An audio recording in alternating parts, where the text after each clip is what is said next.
ব্যর্থ ইন্টারভিউ শেষে যখন বাড়িতে ফিরি, তখন দুচোখে শুধুই হতাশার কালো অন্ধকার নেমে আসে। নিঃশ্বাসিত যন্ত্রণায় কাতর হয়ে ধুকে ধুকে নষ্ট জীবন নিয়ে বেঁচে থাকা এই আমি এক বেকার।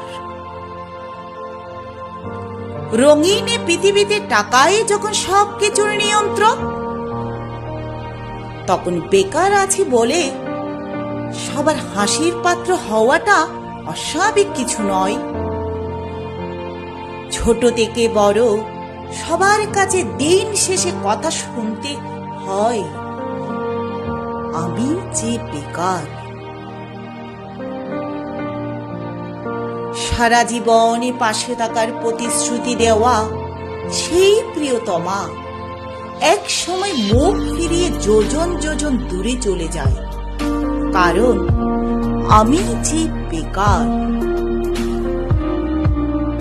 পাশের বাড়ি সরকারি চাকুরি পাওয়া ছেলের বাবা যখন আমার বাবাকে কটূক্তি করে বলে, তোমার ছেলেকে কি পড়িয়েছ, এখনো বেকার?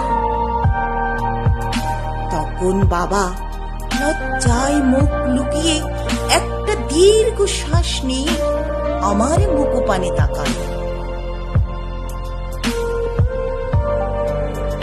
সারাদিনের অভুক্ত পেট নিয়ে যখন একটি চাকুরির সন্ধানে ঘুরে বেড়ায়, তখন সমাজও আমায় নিয়ে কটূক্তি করতে ভুল করে না। দিনের শেষে পড়ে থাকে বুক ভরা কষ্ট আর চোখের কোণে জমে থাকা জল।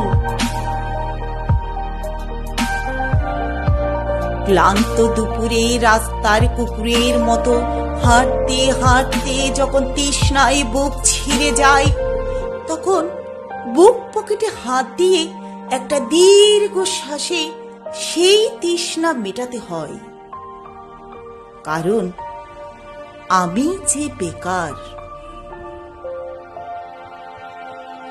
বাবা মায়ের স্বপ্ন অচিরে থেকে যায়।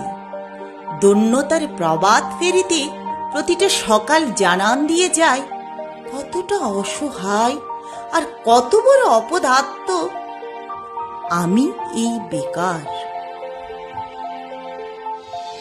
প্রাণীর প্রিয় বন্ধুগুলো একদিন বন্ধুত্বের হিসেব চুকিয়ে ফেলে, শুধুমাত্র বেকার বলে তারা নাকি আজ বন্ধু পরিচয় দিতে লজ্জা পায় আর মূল্যহীন মনে হয়। আমি বেকার, তাই আমার আত্মচিৎকার কেউ শুনতে পায় না, কেউ বুঝতে পারে না আমার ভেতরের আর্তনাদ, কেউ শুনতে চায় না আমার কষ্টের কথা। শুধু সবাই পরিহাস করে, এই ছেলেটি বেকার, এই ছেলেটি বেকার, এই ছেলেটি